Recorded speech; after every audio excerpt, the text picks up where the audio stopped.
यह उपनिषद अध्यात्म के सूक्ष्मतम रहस्यों का उद्घाटन है।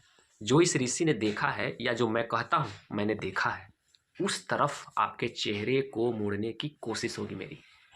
उपनिषद की बात तो सिर्फ हवा पैदा करने के लिए होगी। आपके चारों तरफ तरंगे पैदा हो जाए कि आप भूल जाएं 20वीं सदी को और पहुंच जाएं उस लोक में जिस समय ऋषि मुनि इस उपनिषद की रचना कर रहे होंगे। ओशो कहते हैं, यदि सुनकर ही समझ में आ गया होता तो दुनिया में समझदारों की कमी नहीं होती। खुद को रिलेट कर रहा था कि हाँ, इस तरह से काम करता है उपनिषद। हेलो दोस्तों, मैं नवीन कुमार। मैं आपके सामने अध्यात्म उपनिषद का कुछ अंश रखने वाला हूँ, जो कि बहुत ही मानव जीवन के लिए इम्पोर्टेंट है। ख़ास करके आज के माहौल में जिस तरह से हम अपने आप को रख रहे हैं, इस प्रदूषण में, इस गर्मी में, इस प्रदूषित वायु में, प्रदूषित जल में, तो खुद को किस तरह से, अपने शरीर को किस तरह से बना करके रखें ताकि हम कम से कम प्रभाव को झेल सकें और हमारा आयु, हमारा जीवन और हमारी सोच बहुत ही ऊंची हो। तो आइए देखते हैं।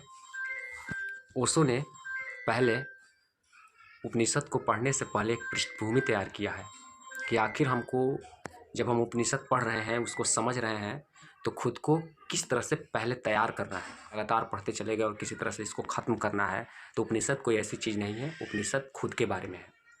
उपनिषद हमारे जीवन के बारे में है, हमारे शरीर के बारे में है। तो आइए हम ओशो के नज़र से, ओशो के अनुभव से उपनिषद को देखते हैं। ओशो कहते हैं, मैंने जाना वही कहूँगा, लेकिन उसमें अर्थात मेरे कहे हुए में और उपनिषद में कोई अंतर नहीं, क्योंकि इस उपनिषद के ऋषि ने, मतलब जिन ऋषियों ने इनकी उत्पत्ति करी है ना, इस उपनिषद के ऋषि ने जो कहा है वह जानकर ही कहा है।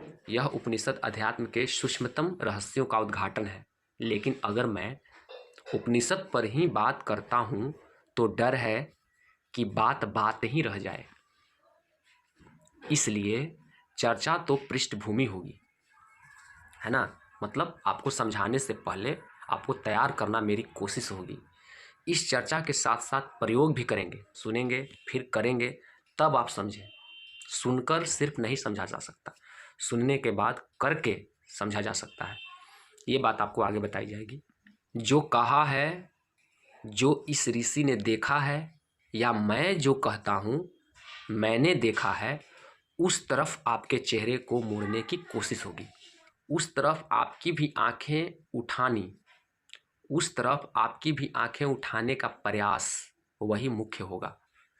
उपनिषद की बात तो सिर्फ हवा पैदा करने के लिए होगी कि आपके चारों तरफ तरंगे पैदा हो जाएं। तरंगे पैदा हो जाएंगे तभी आप उपनिषद के रास्ते पर चल पाइएगा और असली मायने में समझ पाइएगा। तो ओशो जो उपनिषद समझा रहे होंगे सिर्फ तरंग पैदा करने के लिए, ताकि आप उस रास्ते पर चल सकें और उपनिषद हो जाए कि आप भूल जाएं 20वीं सदी को, पहुंच जाए उस लोक में जहां यह ऋषि रहा होगा। मिट जाए यह जगत जो हमारे चारों तरफ बहुत बेरौनक और बहुत कुरूप हो गया है, और याद आ जाए उन दिनों की जब यह ऋषि जिंदा रहा होगा। एक हवा, एक वातावरण, बस उसके लिए उपनिषद। अगर मैं कह रहा हूँ, उपनिषद समझा रहा हूँ, तो बस उसी चीज़ के लिए उपनिषद आपको मैं समझा रहा हूँ। पर उतना काफ़ी नहीं है।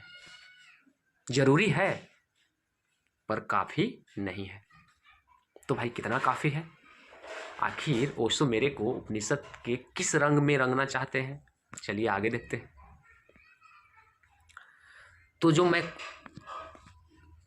जो मैं कहता हूँ, अगर आप उसको सुनकर ही रुक जाते हैं तो मैं मानूंगा आपने सुना भी नहीं, क्योंकि सुनकर जो चलता नहीं है, मैं नहीं मान सकता कि उसने सुना है।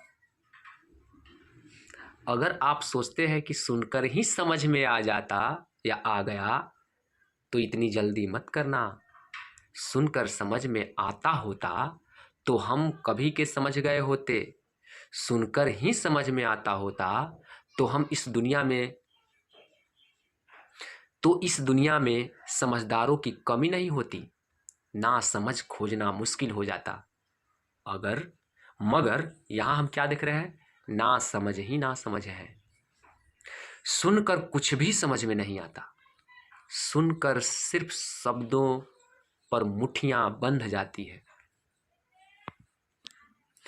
सुनकर नहीं, करके ही समझ में आता है। Is the very very important line. इसलिए सुनना करने के लिए, समझने के लिए नहीं। देखिए, जो मैंने शुरू में एक बात कही थी, अभी यहाँ पर पर्दा खुल रहा है कि सुनना है समझने के लिए नहीं, करने के लिए। सुनना करने के लिए और करना समझने के लिए। देखिए, यहाँ पर कोई भी कार्य, यदि आप कोई भी कार्य या कोई भी मीटिंग अटेंड करते हैं अपने बिजनेस के लिए, है ना, या पढ़ाई करते हैं, स्टूडेंट लाइफ में हैं, तो ये 3 बात आप याद रखिएगा: सुनना, करना, तब समझना। सुनना और समझना, यूट्यूब पर लोग बहुत सारे वीडियो देखते हैं, सुनते हैं और समझ जाते हैं, उनको लगता है कि हो गया, इसलिए वे जल्दी भूल जाते हैं। सुनने के बाद करना और तब समझ में आएगा। तो ये बहुत ही बुनियादी बात है। इसलिए सुनना करने के लिए, समझने के लिए नहीं। सुनना करने के लिए, करना समझने के लिए। सुनकर ही सीधा मत सोच लेना कि समझ गए। वह बीच की कड़ी के बिना कोई उपाय नहीं है। बीच की कड़ी है करना, कोई भी रास्ता नहीं है। लेकिन मन कहता है कि समझ गए, मन बीच में आड़े आ गया। अब करने की क्या जरूरत है? बात तो हो गई, समझ गए। अब कहीं भी इस पे मैं बहस कर सकता हूँ, और किसी को भी जिसको इसके बारे में कम जानकारी है या नहीं मालूम है, उसको मैं हरा सकता हूँ। मंजिलें चलकर पहुंची जाती हैं। देख लीजिए, सब भी समझ लिया हो, यात्रा पथ पूरी स्मृति में आ गया हो, पूरा नक्शा जेब में हो, फिर भी बिना चले कोई मंजिल तक पहुंच ही नहीं सकता, कभी पहुंचता ही नहीं है। यह है पृष्ठभूमि। हमको अध्यात्म उपनिषद को किस तरह से पढ़ना है, उसके पहले हमको किस रंग में रंगना है, ये आपने समझ लिया। अब हम अगला टॉपिक, ध्यान के बीच बीच में, है ना, आप ध्यान के मुद्रा में चले जाएंगे, क्योंकि उन्होंने प्रयोग की बात करी है। बीच बीच में आप ध्यान के मुद्रा में चले जाएंगे पढ़ते पढ़ते। ओशो का कहना है कि उपनिषद जब मैं समझा रहा होऊंगा, है ना, तो बीच बीच में आपको ध्यान की झलक भी मिलती रहेगी। तो ध्यान के झलक अगर मिल रहा है तो समझ लीजिए कि बहुत खतरनाक है, क्योंकि उसी को लोग मान लेता है अंतिम सफलता। तो फिर मैं बताऊंगा कि ध्यान की झलक मिल रहा है तो उस समय क्या करना, मेरे को उस चीज़ को कैसे पकड़ना और फिर उससे आगे कैसे बढ़ना। क्योंकि मेरे को जब मैं पढ़ा पहली बार तो झलक मेरे को भी मिल रहा था, तो उनकी बात से मैं अपने खुद को रिलेट कर रहा था कि हाँ, इस तरह से काम करता है उपनिषद।